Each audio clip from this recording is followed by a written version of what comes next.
Hello everyone and welcome to the channel. I'm Emmanuel, I'm an Airbus pilot, and welcome to another one of my Recurrent simulator preparation videos.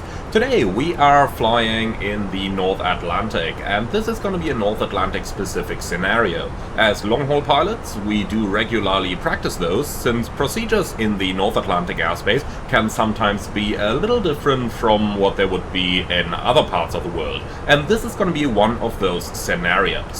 So, let's get you in the loop of where exactly we are. We are currently flying from Copenhagen to Nuuk on the Scandinavian Airbus A320, and we are right over Iceland.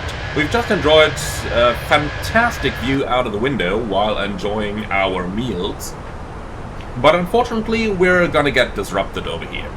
So let's have a look into what is going to happen. Now, the minimum safe altitudes in this area generally in the area around 8,000 feet. So, generally speaking, we can descend down to 100 without any larger problems. We are flying standard oceanic procedures, which is the case in the entire Reykjavik FIR, just like it would be in Shamrock or Gander, for example, and we are offsetting 1 mile to the right. In terms of airports in the area, there is Keflavik, that's just about to our left, bearing 245, 97 miles, and then there's Nuuk straight ahead for another 800 miles, and the equal time point is located in around 430 miles. Now, to finish up our scenario, we are cruising in flight level 360 right now, should have adjusted that one.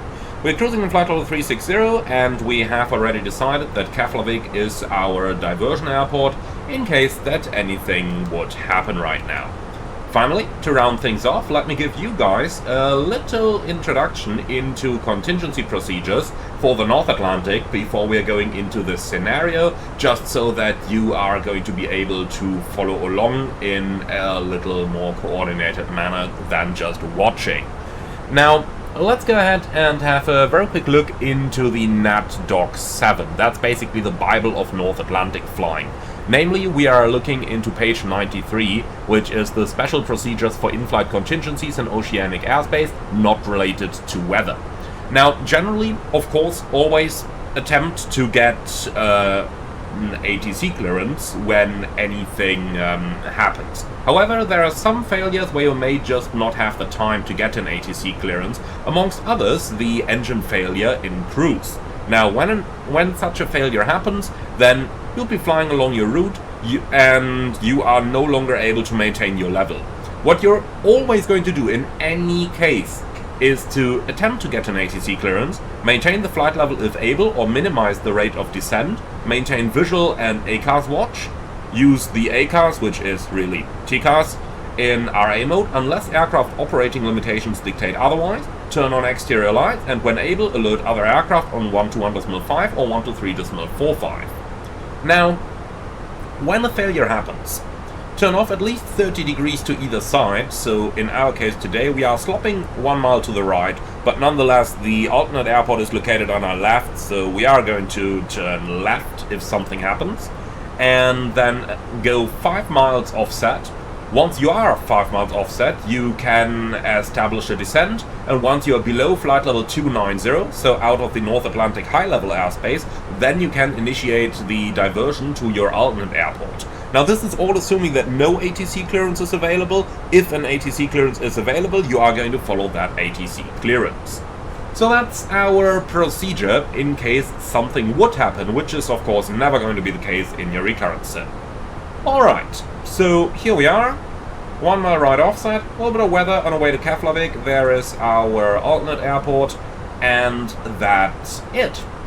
Okay, so I'd say we are going to start this scenario right now and see if something may happen. Oh, engine failure. Okay, auto throttle off, thrust MCT. Turn left off track. Okay, offset, 5 miles left. Insert. And that looks good. Then let's just make that turn. Okay, Mayday, Mayday, Mayday, Scandinavian 12904, engine failure. Diverting to Keflavik. Okay, no answer from ATC. In that case, let's see, Rec Max level 225, so let's go down. Level 160. Okay, open descent. And here we go. Nav is armed. Want to intercept that 5 mile left off track.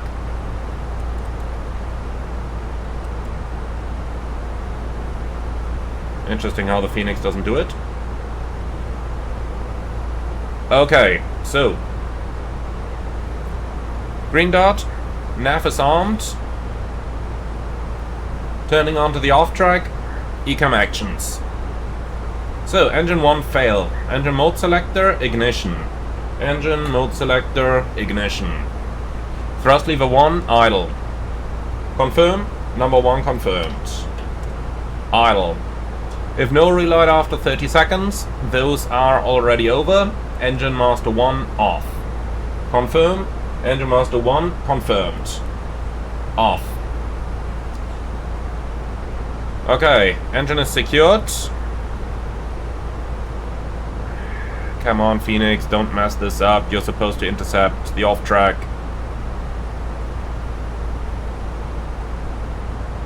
Or always lovely, but this is why it's a home simulator. Should have intercepted the 5 miles. Let's just try that again. Offset 5L.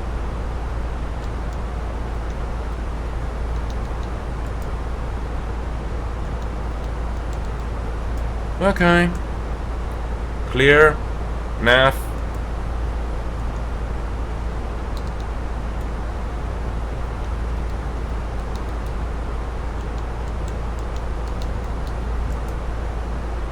Why is 5 left out of range? That's absolute nonsense. Okay, you're not meant to do this in heading mode. It's just that the add-on fails to do it right now. Kinda ruining the sense of the exercise. Here we go, L05. Now it's completely fucked up. Okay, I don't care, that's our original route line here. And we are 5 miles left offset, so we'll just assume that we're in nav mode over here, guys. Failure of the simulator. Okay, so now that we're 5 offset, auto thrust, thrust idle. Okay, so continue ecom. Engine 1 shutdown. If no fuel leak, imbalance monitor. Fuel leak, one of the worst things that can happen to you in the Atlantic. Just because, you know, you are now flying fast, you are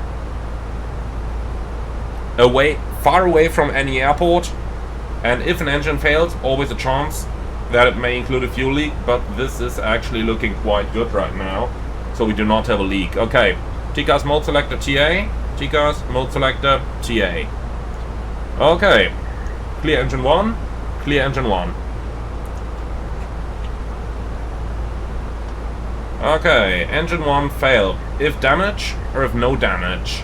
So let's see, we got positive N1, positive N2, 0 fuel flow, high vibration on number 2, that's probably the reason. But for the time being there is no damage. Okay, so engine 1 relight, consider. Yeah, it's considered, we're not gonna do it. Okay, clear engine 1, clear engine 1. Land ASAP Amber. Bleed. That's number 1 offline as expected. Clear bleed. ELEC. And generator 1 offline. Clear ELEC. Status. Okay, so for the time being, I'm not going to go for a restart.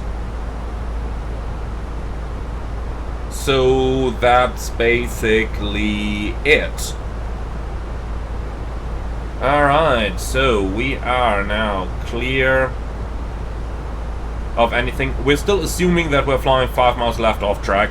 Really fuck up in the simulation right now that that's not working. L5, yeah, Don't ask me what it's doing there. Some serious nonsense. Okay, so continue econ. Status: if performance permits, crossbleed open. If no engine 1 damage, consider engine 1 relight. 1 pack only if wing anti-ice on, Cat 3 single only. Inoperative systems: Cat 3 dual, engine 1 bleed, pack 1, main galley, generator 1. Remove status, remove status. Ecam actions complete. Okay, we're below level 290, direct to Bravo India Kilo Foxtrot. Insert. Nav. Okay, so maximum level 226. If we descend 6,000 feet below that, we are saving some engine life, so that's why I went for flight level 160 over there. Let's go 300 knots, just to be on the safe side there. And then let's see. We've basically decided on our destination or on our outlet already, so for the time being there is no sense to conduct another foredeck. Not gonna restart the engine due to the high vibration that we got on the N2 spool. And that's basically it. Okay, then let's go ahead and prepare our approach into Keflavik. So you have control. It's time to put those away, my friends.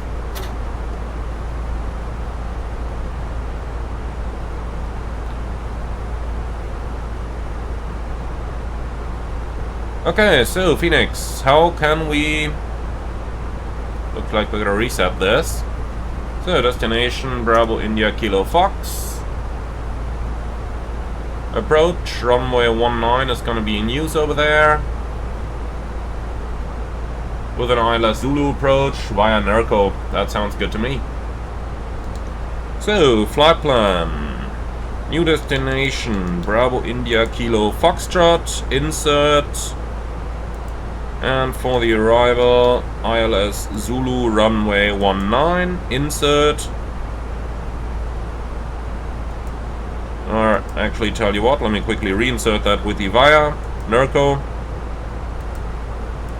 Okay, and direct to Nerco.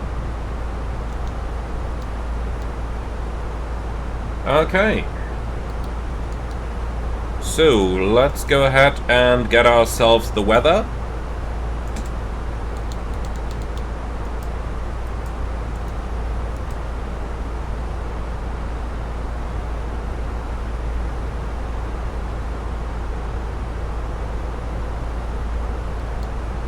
Alright, so we are actually already supposed to be in the descent here. So let's go ahead and get that speed brake out. We're at 65.5 tons. Maximum landing weight for this aircraft is 64.5, so we gotta do the overweight landing procedure. But that's fine, gonna do that in a minute. In the meantime, here's the weather. So that's 210 at 15.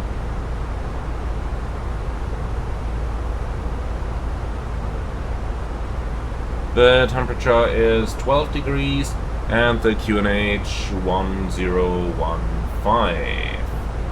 Okay, then for our approach, we got a minimum of 361.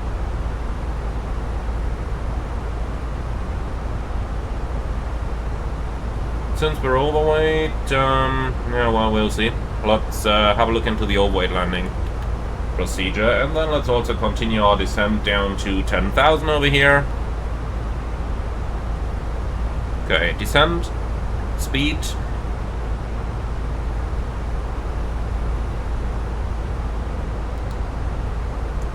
Okay. So let's get the overweight landing procedure.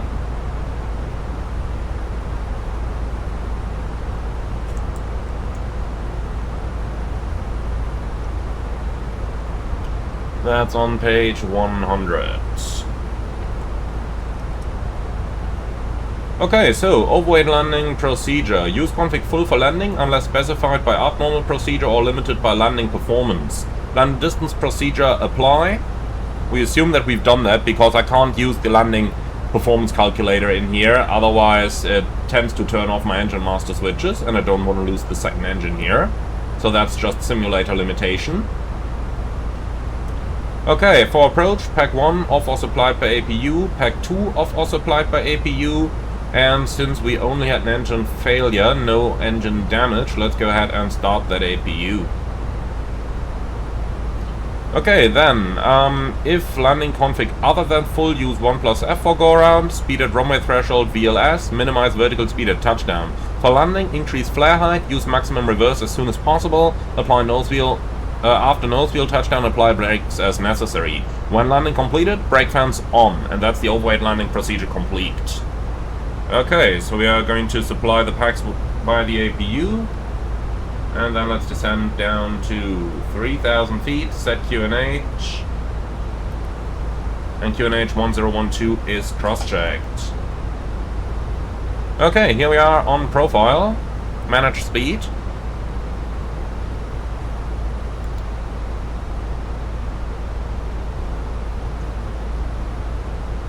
Okay, good.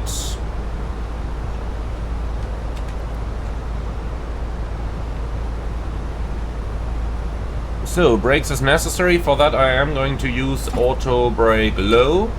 Then the APU is available. We are approaching 10,000. Okay, light signs. We'll wait a little bit with the APU bleed. Just to have a bit of margin there. Okay, so are you ready for the approach briefing?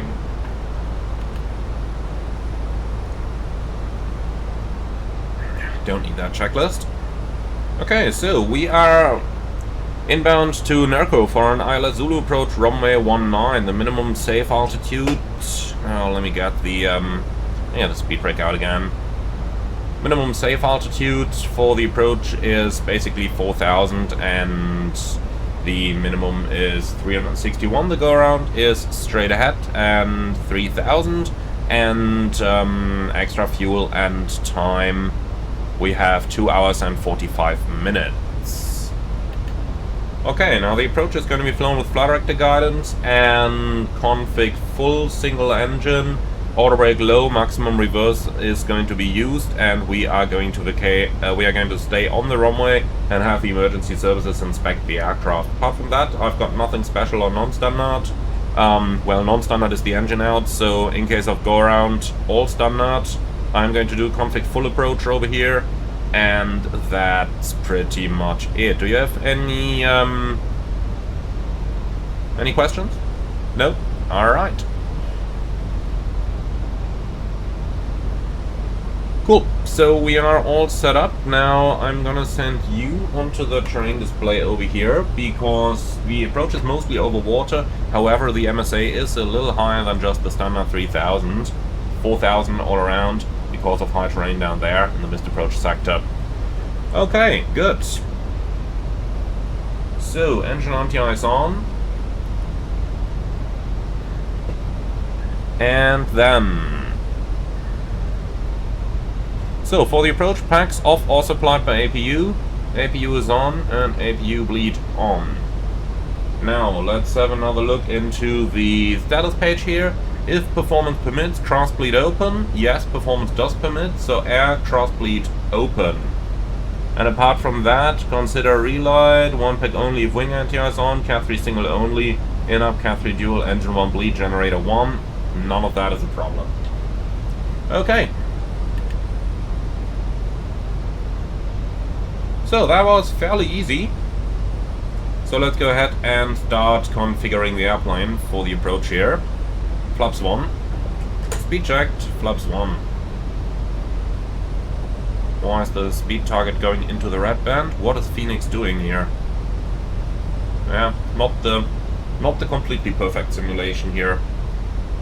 Can definitely see that we are still using an entertainment simulator here, and not a real-world training tool. Not everything's perfect today. I mean, it still does the job, so I'm totally happy with that.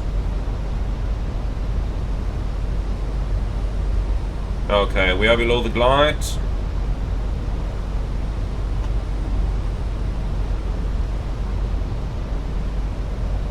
So, I'll tell you what I'm gonna do here. Activate approach trace, and then we have no problems with the managed speed any longer. Here we go. Okay, fantastic. So we are cleared for the approach. Cat 3 single, autopilot 1 and 2, glide slope localizer blue.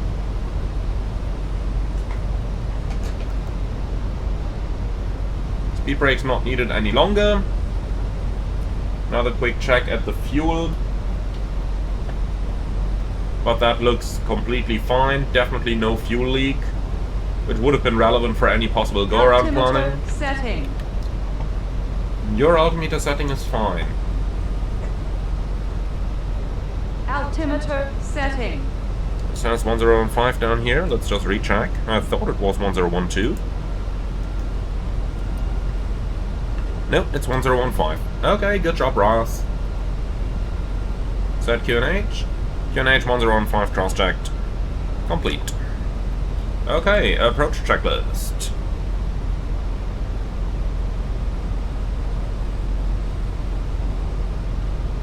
Barrel ref, QNH 1015. Seatbelts on, minimum. Barrel 361. Auto brake, medium, low, and engine mode selector, ignition start. Approach checklist complete. And localizer capture, glide slope capture. Ground altitude 3000 set. Okay, very nice. Flaps 2. Speed checked. Flaps 2. So to revise for the landing, we are going to flare early.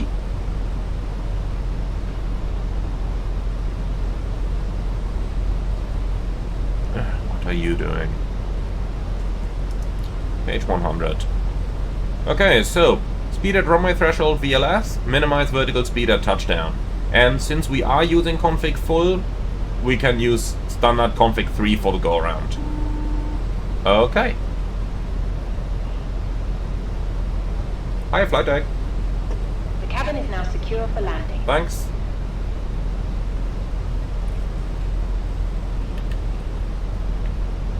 Okay, fantastic. So we're completely established, everything looking good. Now we got ice not detected, but it's 7 degrees. Let's keep the anti-ice on for the time being. At least until we clear the cloud over here.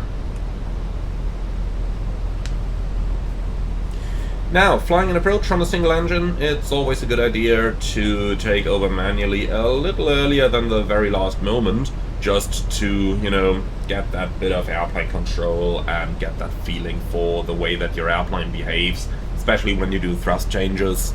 That's going to be really helpful. At 500 feet, I'm going to ask the first officer to cancel the rudder trim, and then we are going to do a normal landing. Well, normal landing, flare a little earlier, say just prior to 30 feet, and then minimize the vertical speed at touchdown, so if we float a little, that is okay, since we've got more than enough runway today. Okay.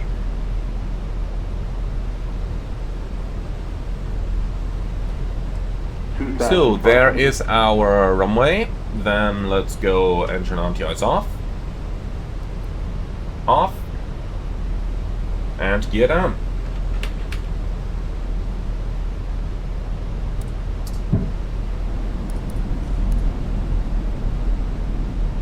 So the packs are supplied by the APU, the cross feed is open, so that applies to both packs. And flaps 3. Speed checked, flaps 3. Flaps full, speed checked, flaps full.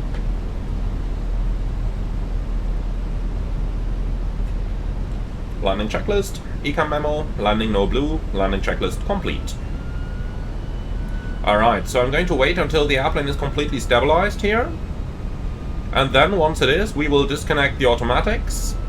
And I'm also going to take the thrust over manually, because I find that the plane handles a little nicer when you can anticipate the yawing moment caused by a variation in thrust on the single engine. And the reason why I'm waiting for the plane to stabilize itself, like it is doing now, is so that it applies the rudder trim. See, it's constantly varying when the speed is varying. So I just wanted it to do that. Now let's take over. Manual thrust, manual control, Cat 1. So the reason I did this is because that gave me an airplane that was completely in trim. Rather than if I disconnected while the thrust had been in idle, then we would have gotten an airplane that would have been almost not trimmed. Because, well, with both engines not producing thrust, it wouldn't insert any rudder trim. So that way, we are stabilized, completely stabilized. We had the automation work the maximum it could.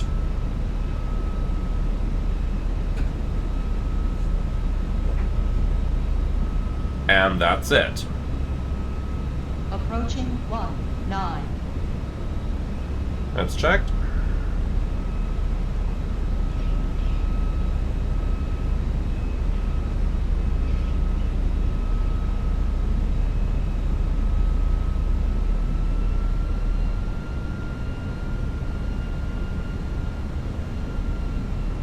Okay. Reset rudder trim.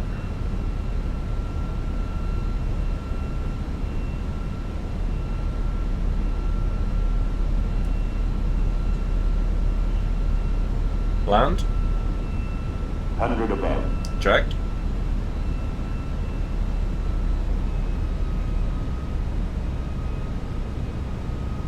Minima. Continue.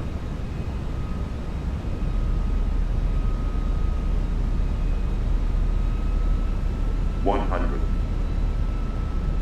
50, 40, 30, 20. Retard. Okay, minimize VS at touchdown. 5. Here we go. Spoilers. Reverse green. Decel.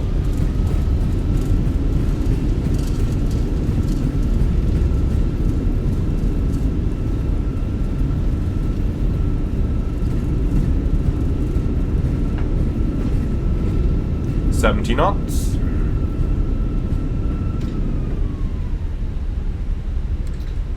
Okay, then we'll stop it over here.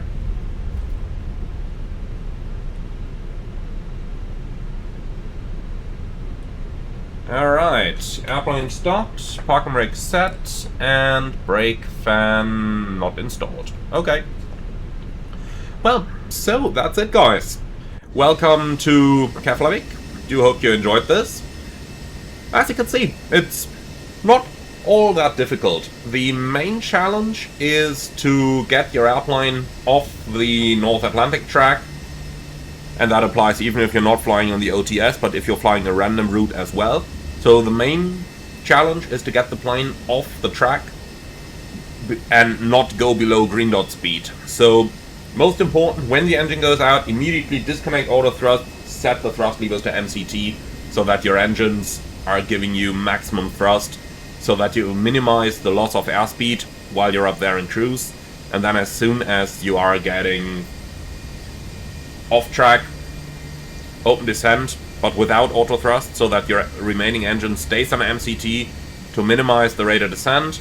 Now, the point where the Phoenix messed up, just to talk about that again, is you could see I inserted 5 left as offset in the flight plan, and that should theoretically completely have intercepted it. We were like 1 or 2 miles left at the time that I inserted it, so the plane should just have gone enough, intercepted the 5 miles left off track, and then when we would have been on that 5 miles, you know, auto thrust on, so that the engine returns to idle, and descend below level 290, direct to your alternate, and that's it. Overall a fairly easy procedure, but you need to practice it every now and then in order to keep it in your mind. Alright guys, well, and that's all I can offer you for now. Thank you very much for watching, as always, put your questions in the comments underneath the video, like, comment and subscribe, and if you really love what I'm doing on this channel, I would appreciate a small donation through the Buy Me a Coffee link in the video description below. Thank you very much, and I'm looking forward to see you all again on the next one.